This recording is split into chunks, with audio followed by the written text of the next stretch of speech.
You know, your brain performs millions of calculations every single day, but most of them happen so fast you don't even notice. So how does it do that? Well, it uses these incredibly powerful shortcuts. Today, we are going deep on these mental tools. They're called analytical heuristics, and they're what allow you to navigate this crazy, complex world. We're about to unlock the secrets of your brain's operating system. Okay, think about the last time you were trying to pick something to watch on a streaming service. You're just scrolling and scrolling, hundreds of options, trailers, ratings, until you feel completely stuck. Maybe you just give up and rewatch something you've already seen, right? That feeling? That's analysis paralysis. And it's what happens when just way too much information shuts your brain down. But here's the brilliant part. To fight that feeling, your brain doesn't even try to process everything. Instead, it comes equipped with this secret toolkit. It's this built-in set of mental strategies designed specifically to cut through all that noise, to tame the chaos, and just get you to a decision fast. And that brings us to our key term for today, analytical heuristics. That's the fancy name for these cognitive shortcuts. Now listen, this isn't about your brain being lazy. It's about it being incredibly efficient. Our brains literally evolved these shortcuts to help us make split-second decisions in a world that was full of predators and opportunities. It's a survival mechanism that's still running our modern lives. So this really shows the two fundamental ways our brain can tackle a problem. Over on the left, you've got full spectrum analysis. Think about planning a huge once-in-a-lifetime vacation. You're researching flights, hotels, activities. It's slow, it's rigorous, it's exhaustive. But then on the right, you have heuristic analysis. That's the straight line, the quick, efficient shortcut you use to decide what you're going to have for lunch. So what exactly is in this cognitive toolkit? Let's open it up and take a look at the core tools your brain is using every single day, probably without you even realizing. All right, first up are what we'll call the foundation tools. Their main job is to take a big, messy, overwhelming problem and just give it some structure. They're all about turning chaos into something you can actually manage. Let's make this real. Imagine you're planning a big party. You use decomposition to break it down into smaller tasks. The venue, the guest list, the food. You use simplification to ignore all the unimportant details for now, like who cares about the color of the napkins just yet? And you use framing to decide, okay, is this a formal dinner or is it a casual backyard barbecue? Suddenly, that huge project feels totally doable. Let's just look a little closer at decomposition, because it's so powerful. It's a really simple process. First, you just identify the big, hairy, complicated challenge.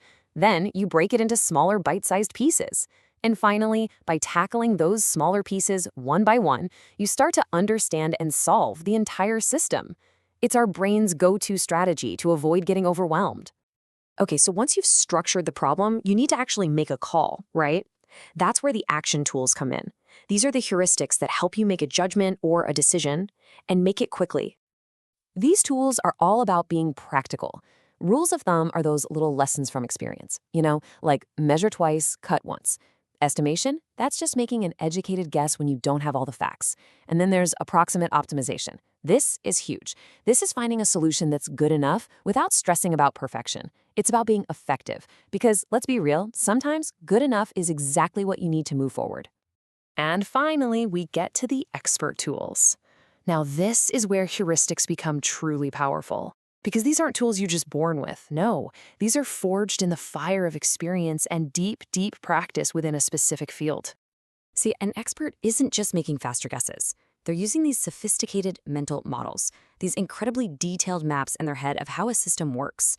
And they combine these models with what's called guided intuition. That's not some random gut feeling. It's an unconscious pattern recognition machine built from thousands of hours of experience that allows them to see the answer almost instantly. So these tools sound amazing, right? They're fast, they're efficient, they get better with experience, and they are. But, and this is a really, really important but, they come with a serious downside. The source material we're looking at today says it perfectly. With all that speed and efficiency comes significant risks. The crucial point here is that these powerful shortcuts can, and often do, lead us right down the wrong path. The single biggest risk is bias. Now, a bias isn't just a random error. A random error is like you accidentally add two numbers wrong one time. A systematic distortion, a bias, is like consistently underestimating how long a project will take every single time. It's a flawed pattern that your brain falls into because that shortcut just doesn't fit the situation. So here's the official warning label on your cognitive toolkit. Besides bias, you've got to watch out for oversimplification, where that shortcut makes you miss a really critical detail. And then there's premature closure. That's the dangerous habit of jumping to a conclusion and just shutting your mind off to other possibilities way too early. So how do we get all the incredible benefits of these shortcuts without falling into all the traps? I mean, the goal isn't to stop using them. That's literally impossible. The goal is to become a more mindful, a more wise user of your own mental toolkit. Here's a really simple checklist to help you do just that. First, just be aware. Ask yourself, hey, what shortcut am I using right now? Second, validate your gut feeling. Ask, what's one piece of evidence that might prove this initial thought wrong? And finally, apply judgment. Just ask yourself, what are the stakes of this decision? Is a shortcut good enough here? Or do I really need to slow down and do the deep work?